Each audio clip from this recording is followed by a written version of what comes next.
और जिसको हरा करके गए थे, क्या उनको ये टिकट लेने देंगे अपनी पार्टी से जो हारे हुए हैं वहाँ? अब ये जो लिया है इसके बारे में मुझे पता नहीं है, लेकिन नेतृत्व का जो निर्णय है वो सब सिरोधार्य है, सबको स्वीकार। सर, जैसा कि मुख्तार अंसारी की मौत हुई, संदिग्ध मौत हुई, उसके बाद अब्बास अंसारी को जेल, और अब जो रईस एकत्र थी वो उमर अंसारी को भी जेल कर दिया गया है। कहा जाता है कि जब जुल्म हद से बढ़ जाता है तो जुल्म का अंत भी हो जाता है। निश्चित रूप से मुख्तार अंसारी के साथ सुनियोजित षड्यंत्र के तहत उत्तर प्रदेश सरकार और उसके अधिकारियों ने लगातार जेल में उन्हें प्रताड़ित किया और षड्यंत्र के तहत उन्हें, हमारा स्पष्ट आरोप है कि उन्हें जेल में स्लो पॉइजन देकर के और बिना इलाज कराए उन्हें मर जाने के लिए मजबूर किया। व्यक्तिगत उन्होंने ही मुझसे ये बात बताई है, और जिस दिन उन्होंने बताई थी वो 26 मार्च की तिथि थी। उसी दिन हॉस्पिटल से मिलके बाहर निकल के 5 मिनट के अंदर हमने प्रेस कॉन्फ्रेंस करके ये बात बता दी थी। मैं आज भी उस बयान पे कायम हूं, अब रह गया सवाल अब्बास अंसारी का। अब्बास अंसारी सरकार के मुखिया की मंशा के विपरीत भारी बहुमत से चुनाव जीत के चले गए थे। हल रहा था, बर्दाश्त नहीं हो रहा था, तो उनके विरुद्ध क्या कि उन्होंने भड़काऊ भाषण दिया। भाषण उनका भड़काऊ था, जिसमें उन्होंने कहा था कि यहाँ जो अधिकारी कुंडली मार के बैठे हुए हैं, लूट घसोट कर रहे हैं, सरकार बन जाएगी तो पहले ट्रांसफर करा के भागना चाहेंगे, हम लोग चाहेंगे कि पहले इन लोगों की जांच हो, उसके बाद ये लोग जाएंगे। इसी को मुद्दा बना के उन लोगों ने मुकदमा भी कायम किया, सजा भी हो गई। अदालतें हैं देश में। आज भी अगर देश के नागरिक की कोई उम्मीद कहीं जीवित है तो अपने देश की न्यायपालिका पर है। भले ही एक न्यायालय से उनके अगेंस्ट में फैसला आया, अपीलीय न्यायालय सेशन कोर्ट से भी उनको राहत नहीं मिली, लेकिन माननीय उच्च न्यायालय में यह प्रकरण सुनवाई पूरी हो चुकी है। जजमेंट रिजर्व है, 2-4 दिन के बाद सामने आ जाएगा फैसला। उसका जो फैसला आएगा देखा जाएगा। उमर अंसारी जो कार्रवाई की गई तो क्या? उमर अंसारी की जो कार्रवाई है, चूंकि वो पैरवी करने वाला था, आपे लोग लगे चलाए, हर चैनल पे चला कि अब्बास की सदस्यता तो खत्म हो गई। इतवार के दिन सचिवालय खोल करके नोटिफिकेशन जारी हुआ, अब उमर लड़ सकते हैं। तो नतीजा ये हुआ कि उमर शिकंजे में आ गए। देखिए, एक शेर है कि सुर गुरु होता है इंसान वो करे खाने के बाद। तो एक है उनके जिंदगी में, जब बुराई के खिलाफ खड़े होना भी है और लड़ना भी है, तो इस तरह के जोखिम सामने आएंगे। सबके सामने नहीं आएंगे, लेकिन जिससे ये डरते हैं बेईमान, सरकार में बैठे हुए घूसखोर अधिकारी, सरकार में बैठे हुए पापी मानसिकता के नेता, जिससे डरते हैं उसी के विरुद्ध षड्यंत्र करते हैं। लेकिन ऊपर भी एक शक्ति है, वो सब कुछ देख रही है। हमारे साथ भी तो यही हुआ था, हमारे साथ भी सजा तो करा दी गई थी और जश्न मनाया गया, लेकिन हम भी अपील में गए थे। इसी भारत में हमको न्याय मिला। हमें तो जनता की अदालत में चुनाव लड़ने से अयोग्य कर दिया गया था। सर्वोच्च न्यायालय ने सजा के आदेश को पहले निलंबित किया, मुझे चुनाव लड़ने की योग्यता प्रदान की, और जब मैं चुनाव जीत के पहुंच गया तो 543 सांसद में 540 सांसद शपथ ले लिए और 3 संसद सदस्य निर्वाचित। एक शत्रुघ्न सिन्हा, जिनकी बेटी की शादी का मामला था इसलिए वो नहीं आए, और एक जम्मू कश्मीर का या पंजाब का कोई ऐसा लोकसभा सदस्य निर्वाचित हुआ था जो जेल में था, वो नहीं आया। मैं तो हाउस में था, लेकिन सब शपथ ले ही नहीं ले सकते। लेकिन हमारे देश में संविधान है, गर्व इसी पे तो है, अपनी न्यायपालिका पर, अपने संविधान पर, अपने लोकतंत्र पर। कुछ देर के लिए सत्य परेशान हो सकता है, हौसला होना चाहिए असत्य का मुकाबला करने के लिए, हिम्मत होनी चाहिए असत्य का मुकाबला करने के लिए, और जो हिम्मत करेगा उसको फल भी मिलेगा। हम लड़ने वाले लोग हैं, डरने वाले नहीं। बैरिकेड कूद जाओ, आप बताओ अंग्रेजों के संसद भवन में चल रही कार्रवाई के दौरान भगत सिंह ने बम क्यों फेंका था? किसी को मारना मकसद नहीं था, धुएं वाला था। मकसद क्या था कि बेईमानों की सबसे बड़ी महफिल में इनकलाब जिंदाबाद, वही दिया है अखिलेश यादव ने, इनकलाब जिंदाबाद। बुराई के खिलाफ खड़े हो जाओ, बेईमानों के खिलाफ, वोट काटने वालों के खिलाफ, चोरी करने वालों के खिलाफ खड़े हो जाओ, यही संदेश आया। हम भी देखे, लेकिन एक एक करके सारे झूठ के वो किले गिरते जा रहे हैं। हम आपके यहाँ प्रचार कराने नहीं आ रहे कौन कौन किला गिर गया, आप खुद ही दिखाओगे कि क्या क्या हो रहा है। ये भी कहा जा रहा है कि जो हमारी आप जो कार्रवाई की गई आगामी चुनाव में कहीं न कहीं विजय सिंह को लाभ देने के लिए किया जा रहा है। अब वो सब तो हम तो कह रहे हैं कि आप ही बताइए। एक दिन हम कुछ बोलना चाहते थे, फिर नहीं बोला, अब आज फिर आप लाए उनका नाम। तो हम तो कह रहे हैं कि सरकार उनको शंकराचार्य डिक्लेयर करे कि हमने। आप बताइए, आईएएस का मतलब क्या है? वरिष्ठ पत्रकार हैं। IS 191 किसकी गैंग थी? मुख्तार अंसारी की। लाखों बार आपने पढ़ा होगा, पढ़ा होगा, गाया होगा, लिखा होगा।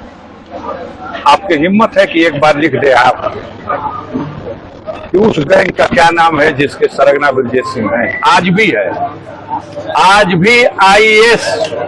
उसके आगे का नंबर आप बता दो, नहीं बता सकते। किसने छुपाया है? कौन छुपाता है? जो छुपा रहा वो पाप कर रहा कि नहीं? तो सरकार छुपा रही है, सरकार का मुखिया छुपा रहा। क्यों नहीं बताते उसका IAS नंबर क्या है? वो भी इंटर स्टेट क्रिमिनल घोषित है, जो 25 साल फरार रह के अपराध करता रहा। उसका डिक्लेयर कर दो, और उसका आप दिखा सकते हैं, नौकरी खतरे में पड़ जाएगी। आपके चैनल का मालिक कहेगा कैसे इनका नाम ले लिया तुमने?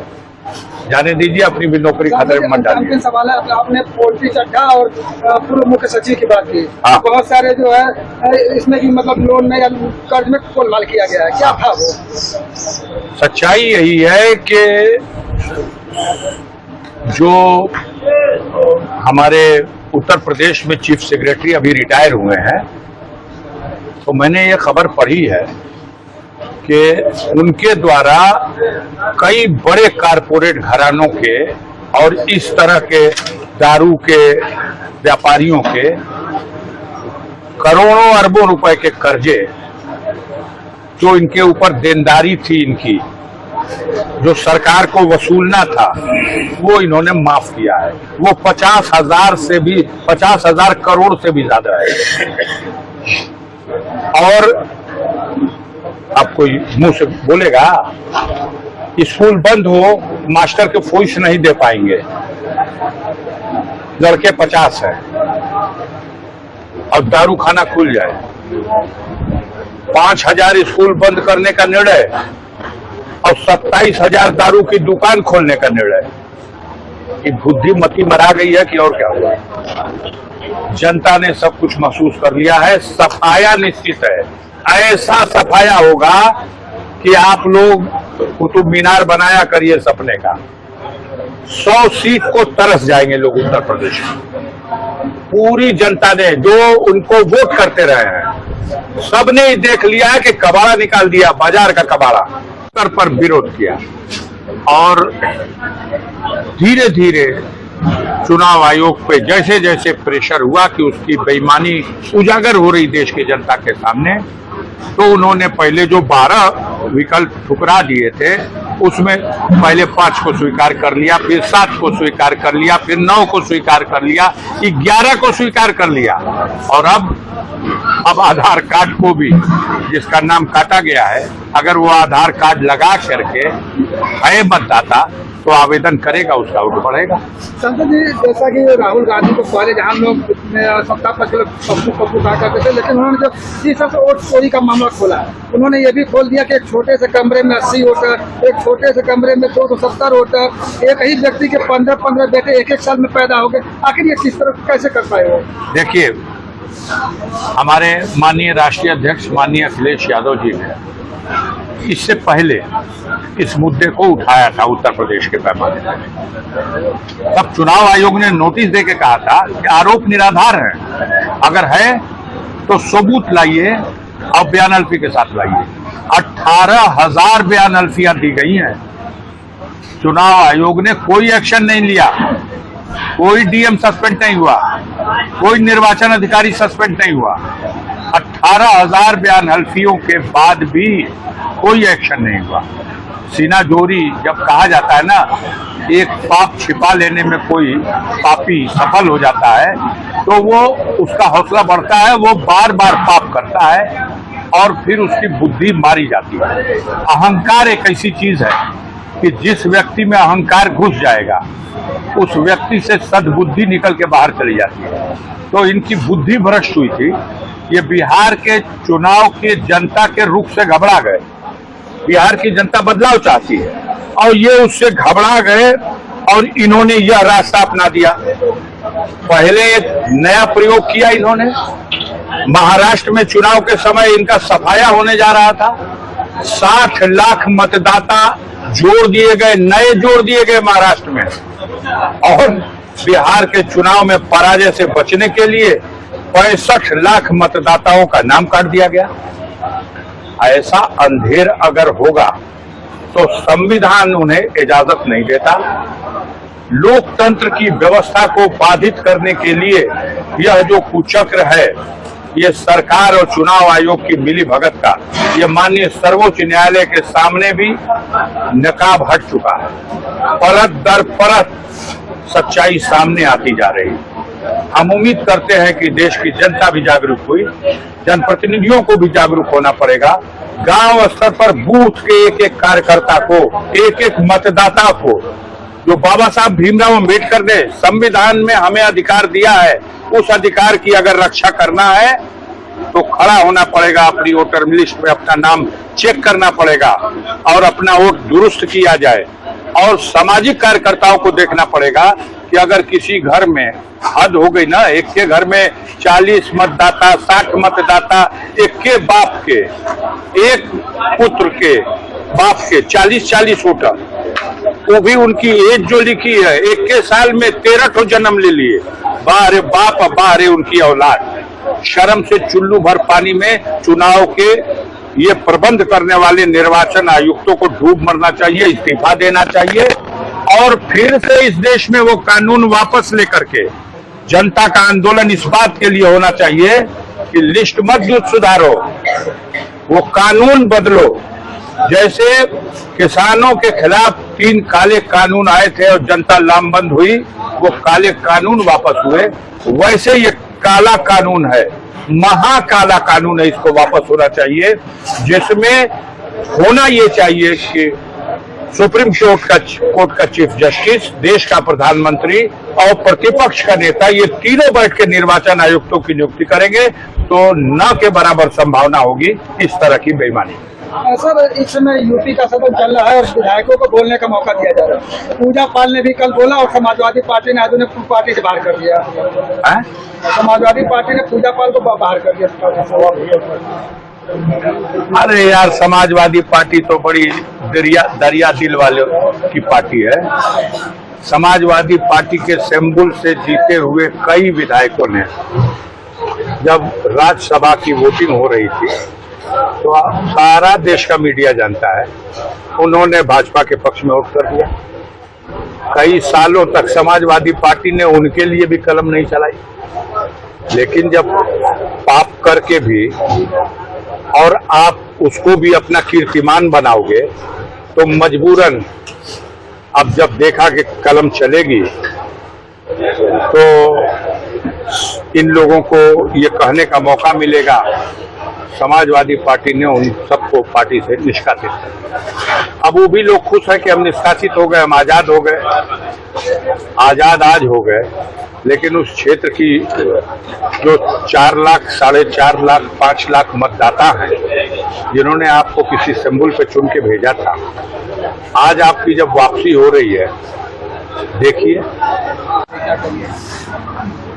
जी। 14 अगस्त 1953 मेरा जन्मदिन है और आज 14 अगस्त 2025 मेरा 73वां जन्मदिन का अवसर था और बहुत से शुभचिंतकों ने, क्षेत्र के सम्मानित नागरिकों ने, बुद्धिजीवियों ने, पार्टी के नेताओं ने, समाज सेवियों ने, व्यापारियों ने, महिलाओं ने इस अवसर पर यहाँ उपस्थित होकर के जो जन्मदिन एक समारोह के रूप में मनाया गया, उसमें हमें अपनी शुभकामनाएं दी। उनकी इन शुभकामनाओं से और उनके उत्साह से निश्चित रूप से हमें काफ़ी ऊर्जा मिली, हमारा काफ़ी हौसला बढ़ा। हम उन सब के प्रति आभार प्रकट करते हैं कि हम लोगों की उम्र 73 साल आज से शुरू, उसके बाद भी समाज के वरिष्ठ नागरिकों ने भी और नौजवान लोगों ने भी जो उत्सुकता और दिलचस्पी और जो उनके अंदर प्रेम दिखा मुझे उनकी आंखों में, उनके व्यवहार में, मैं भाव विभोर हो गया। मैं सबको हृदय की गहराइयों से ढेर सारी धन्यवाद, शुभकामना और बधाई अपनी ओर से भी देता हूँ। सांसद जी, बिहार का चुनाव होने वाला है और बिहार के चुनाव से पहले पूरे देश की राजनीति गर्म हो गई है और यहाँ तक कि वोट चोरी का आरोप लगाया जा रहा है। देखिए, ये पहले भी होता था, लेकिन छुप छुपा के होता था। सरकारें जहाँ भी कहीं खास तौर से जब से मोदी जी की सरकार बनी केंद्र में 2014 में और 2017 में उत्तर प्रदेश में योगी आदित्यनाथ के नेतृत्व में जो सरकार बनी, ये हमेशा लोग सरकारी मशीनरी का दुरुपयोग करके और हर निर्वाचन क्षेत्र में चिन्हित करके ऐसे लोगों के वोट काटते रहे हैं जो स्पष्ट है कि वो भारतीय जनता पार्टी के पक्ष में वोट नहीं करेंगे। अब चुनाव आयोग को भी अपनी ग्रिप में ले लिया और चुनाव आयोग जो एक निष्पक्ष संवैधानिक हमारी संस्था है, दुर्भाग्यपूर्ण परिस्थिति यह है, उनका कोई कसूर नहीं है। कसूर ये है कि जिस दिन सर्वोच्च न्यायालय ने एक आदेश पारित किया जिसमें ये कहा गया कि भारत में लोकतंत्र में चुनाव की निष्पक्षता को बरकरार रखना आवश्यक है और इसलिए भारत निर्वाचन आयोग के जो 3 आयुक्तों का चयन हो, उसमें एक देश का प्रधानमंत्री, दूसरा प्रतिपक्ष का नेता और तीसरा सुप्रीम कोर्ट का चीफ जस्टिस बैठे और पूरे देश से जो योग्य अधिकारी उस योग्य है, जिस पर भरोसा किया जा सके कि वो लोकतंत्र की सुरक्षा के लिए कोई गड़बड़ी नहीं करेगा, ऐसे व्यक्ति को निर्वाचन आयुक्त के पद पर बैठाया जाए। मंशा यही थी। आनन फानन में भारत सरकार, नरेंद्र मोदी जी की सरकार ने हाउस बुला लिया और हाउस में एक नया कानून बना दिया, बिल पास करा दिया और उस बिल में ही सारा रास्ता बना दिया। ये कोई छुपी हुई चीज नहीं है चोरी बेईमानी की, ये डकैती की चीज। यह रास्ता बन गया कि देश का प्रधानमंत्री खुद होगा और उसी के द्वारा नियुक्त किया गया एक मंत्रिपरिषद का, उन्हीं के मंत्रिपरिषद का एक सदस्य होगा। और तीसरा व्यक्ति सुप्रीम कोर्ट का चीफ जस्टिस न होकर के वो उनके द्वारा जो बनाया गया है मंत्री हो रहे और एक प्रतिपक्ष का नेता है। तीन ही आदमी बैठते हैं और निर्वाचन आयुक्त की नियुक्ति होती है। आपको याद होगा एक भारत निर्वाचन आयुक्त का कार्यकाल बाकी था, उन्होंने त्याग पत्र दिया है, दिया गया या लिया गया। अब इस समय जो तीनों हैं, तीनों प्रधानमंत्री की कृपा से और उनके मंत्रिपरिषद के सदस्य की कृपा से, तो अब उनको इस्तेमाल कर रहे हैं। पहले छुप के होता था, डीएम को कह दिया जाता था और एजेंसी को कह दिया जाता था, बीएलओ को डायरेक्शन दिला दिया जाता था और वोट धीरे धीरे काटा जाता था। हर निर्वाचन क्षेत्र में 15,000 20,000 वोट काट दिए जाते थे।